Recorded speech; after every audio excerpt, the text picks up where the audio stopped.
জুলাই গণ অভ্যুত্থান চলাকালে চাংখারপুলে সংঘটিত মানবতাবিরোধী অপরাধের মামলার 3 জন সাক্ষীর জবানবন্দি এবং জেরা শেষ হয়েছে এবং এই মাসের 12 তারিখে পরবর্তী সাক্ষী উপস্থাপনের জন্য দিন নির্ধারণ হয়েছে। আমরা মনে করছি যে এই মামলার ঘটনার এবং এক্সপার্ট উইটনেস এক্সামিনেশন শেষ হয়েছে। আমরা আশা করছি যে 12 তারিখে আমরা তদন্তকারী কর্মকর্তাকে সাক্ষী হিসাবে উপস্থাপনের মাধ্যমে এই মামলার সাক্ষ্য গ্রহণ সমাপ্ত করতে পারব। তারপরে এই মামলার আরেকটি ধাপে বাকি থাকবে, সেটি হলো যুক্তিতর্ক, তারপরে রায়ের তারিখ নির্ধারণ। আজকে পর্যন্ত এই মামলায় 24 জন সাক্ষীর সাক্ষ্য গ্রহণ শেষ হয়েছে। তার মধ্যে একজন বিশেষ তদন্তকারী কর্মকর্তা এবং 2 জন বিশেষজ্ঞ এবং একজন জব্দ তালিকার সাক্ষী সাক্ষ্য প্রদান করেছে।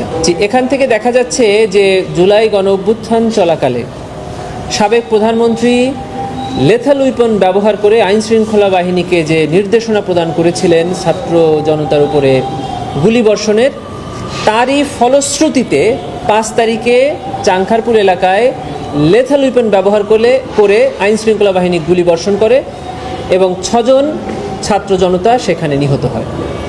এবং আপনারা দেখবেন যে প্রসিকিউশন তদন্তকালে তদন্ত সংস্থা যে তদন্ত প্রতিবেদন দিয়েছে সেখানে দেখা যাচ্ছে যে সেখানে প্রায় 50-এর অধিক আইন শৃঙ্খলা বাহিনী সেখানে নিয়োজিত ছিল এবং তাদের বেশিরভাগ আইন শৃঙ্খলা বাহিনী সেখানে গুলিবর্ষণ করেছে। তার মধ্য থেকে মাত্র 3 জন আইন শৃঙ্খলা বাহিনীর সদস্যকে এই মামলায় আসামি করা হয়েছে যারা ওইখানে লেথাল উইপন ব্যবহার করেছেন। বাকি যারা অন্যান্য অস্ত্র ব্যবহার করেছেন এবং যে সকল অস্ত্রে ওই 6 জনের শরীরে ওই সকল অস্ত্রের কোনো বুলেট বা গুলি পাওয়া যায় নাই, তাদেরকে এই মামলায় আসামি করা হয়নি। প্রায় 50 জন আসামির মধ্যে 50 জন পুলিশ সদস্যের মধ্যে আমরা মাত্র 3 জন পুলিশ সদস্য যারা লেথাল উইপন ব্যবহার করেছে এবং তাদেরকে যারা কমান্ড দিয়েছেন তাদেরকেই কেবল আসামি করেছে। তারা যে সকল অস্ত্র ব্যবহার করেছে সেই সকল অস্ত্র ওইখানে যারা নিহত হয়েছে তাদের শরীরে পাওয়া যায়নি এবং তাদের অস্ত্রের গুলিতে তারা কেউ নিহত হয়নি। এজন্য আমরা তাদেরকে বাদ দিয়েছি। তবে যেহেতু এই মামলার তদন্ত চলমান আছে, ভবিষ্যতে যদি আরও কারোর বিরুদ্ধে কনক্রিট প্রমাণ আসে আমাদের আনতে আইনগত কোনো বাধা নেই। আরেকটি মামলা আজকে ট্রাইব্যুনালে ছিল, সেটি হলো সাবেক প্রধানমন্ত্রী শেখ হাসিনা সহ আরও বেশ কয়েকজন আসামি সেই মামলা আছে।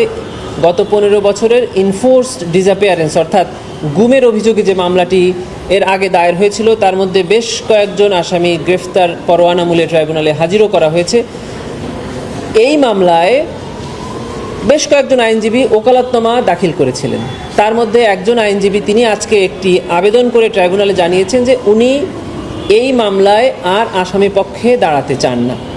কারণ হিসাবে উনি ওনার আবেদনে উল্লেখ করেছেন যে কনফ্লিক্ট অফ ইন্টারেস্ট, অর্থাৎ ওনার ইন্টারেস্টের কনফ্লিক্ট হয়েছে। কিভাবে হয়েছে? যে উনি নিজে একজন গুম ভিকটিম হিসাবে ট্রাইব্যুনালের প্রসিকিউশনে একটি অভিযোগ করেছিলেন যে ওই অভিযোগে তিনি যাদেরকে অভিযুক্ত হিসাবে দেখিয়েছেন এবং ইতোমধ্যে উনি ট্রাইব্যুনালে একজন সাক্ষী হিসাবে জবানবন্দি প্রদান করেছেন তদন্তকারী কর্মকর্তার কাছে। সেখানে তিনি যাদের বিরুদ্ধে অভিযোগ এনেছেন তারাই এই ট্রাইব্যুনালে মামলায় ইতিমধ্যে আসামি হয়েছেন, আর সেই আসামির পক্ষেই উনি আইনজীবী হিসাবে ট্রাইব্যুনালে দাঁড়িয়েছেন, যেটা absolutely misconduct of a lawyer. এটাকে উনি মেনশন করে উনি এই 3টি মামলা থেকে ওনার ওকালতনামা প্রত্যাহারের আবেদন করেছেন। ট্রাইব্যুনাল এই আবেদন মঞ্জুর করে তার ওকালতনামা বাতিল করেছেন এবং ওই আসামিদের পক্ষে ফ্রেশ 3টি ওকালতনামা ট্রাইব্যুনালে দাখিল করা হয়েছে। যে আপনারা জানেন যে সাবেক প্রধানমন্ত্রী শেখ হাসিনার মামলার রায়ের তারিখ নির্ধারণ হবে এ মাসের 13 তারিখে। তার জন্য প্রসিকিউশনের প্রস্তুতি কিছু নেই।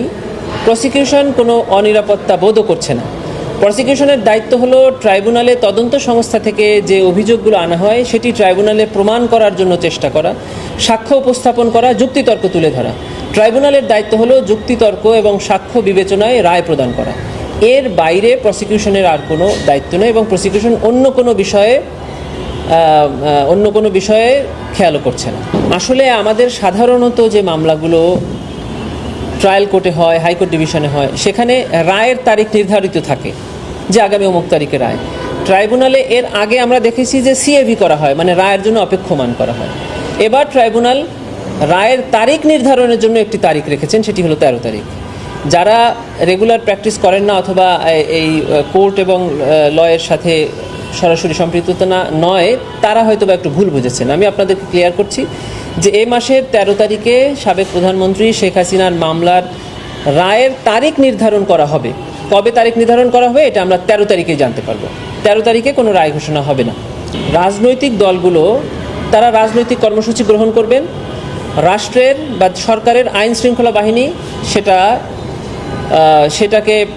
সেটার জন্য যথাযথ ব্যবস্থা গ্রহণ করবেন। প্রসিকিউশনের সাথে এই রাজনৈতিক কর্মসূচি বা আইন শৃঙ্খলা নিয়ন্ত্রণের কোনো সম্পর্ক নাই। না, প্রসিকিউশন এই পরিস্থিতিতে কোনো বাড়তি চাপ অনুভব করছে না। প্রসিকিউশন শুধু তাদের মামলা প্রমাণের জন্য আইনের মধ্যে থেকে সর্বোচ্চ চেষ্টা চালিয়ে